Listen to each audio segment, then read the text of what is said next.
Hello বন্ধুরা, আজকে গিয়েছিলাম আমি একটি দিদির জন্মদিনের ডেকোরেশনটা কিন্তু অনেক সুন্দর করেছিল। আর ঢুকতে না ঢুকতেই পাশে দেখি স্টল বসিয়েছে।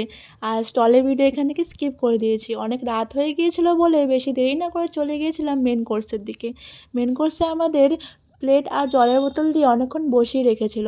বসে থাকতে থাকতে আমি তোমাদের দেখিয়ে দিচ্ছি মেনু কার্ডের মধ্যে অনেক কিছুই ছিল। আর হ্যাঁ, আমি কিন্তু এখানে নতুন, তাই আমাকে সাবস্ক্রাইব, লাইক, কমেন্ট, শেয়ার করে দিও। আর সাথে তোমাদের ভালোবাসা আর সাপোর্টও চাই। বসে থাকতে থাকতে আমাদের দিয়ে দিল স্যালাড আর কেকটা কিন্তু বার্থডেতে অনেক ইম্পর্টেন্ট একটা জিনিস। খেতেই আমার বেশ ভালোই লেগেছিল। কেকটা শেষ হতেই আমাদের দিয়ে দিল ফিশ ফ্রাইটা বেশ গরম ছিল।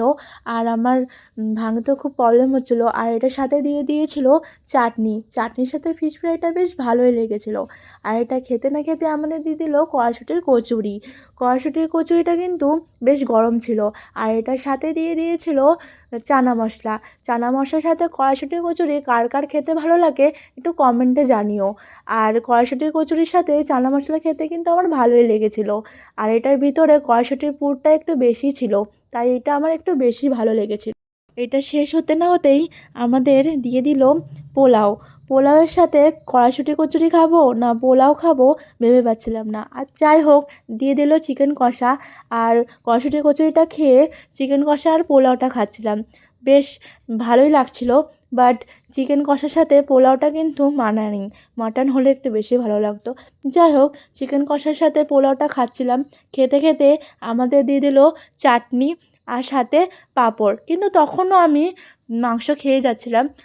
আর পাঁপড়টার সাথে চাটনি অনেক ভালোই লাগে। তোমরা সবাই, আই থিঙ্ক তোমাদের সবার ভালো লাগে।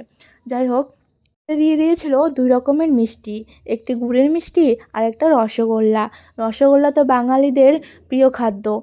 আর পাঁপড় ভাজার সাথে চাটনি আমার অত ভালো লাগেনি, পাঁপড় ভাজাটাই খেয়েছিলাম, চাটনিটা পড়েছিল। আর একটি মিষ্টি আমি মাকে দিয়ে দিয়েছিলাম, মিষ্টিটা অনেক নরম ছিল। আর এটা আমি খেয়ে এখানে আমার খাওয়া শেষ। আর বাই বাই, টাটা।